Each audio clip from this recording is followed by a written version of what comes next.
Ketua Dewan Pimpinan Wilayah, DPW, Partai Solidaritas Indonesia, PSI, DKI Jakarta Michael Victor Sianipar angkat bicara terkait puluhan warga yang keracunan setelah menyantap nasi kotak berlogo PSI. Dilansir dari Kompas.com, Senin tanggal 25 Oktober tahun 2021, Michael membenarkan bahwa pihaknya membagikan makanan tersebut kepada warga.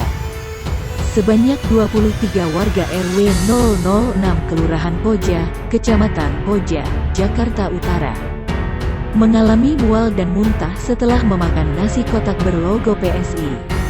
Adapun nasi kotak tersebut dibagikan pada Minggu tanggal 24 Oktober tahun 2021. Michael meminta maaf atas kejadian tersebut. Dia mengaku pihaknya sudah berkoordinasi dengan puskesmas setempat untuk menangani warga yang keracunan. PSI juga telah memeriksa warung UMKM yang membuat nasi kotak tersebut. Para warga yang keracunan makanan langsung dilarikan ke Rumah Sakit Koja, Jakarta Utara, dan sebagian sudah dibolehkan pulang.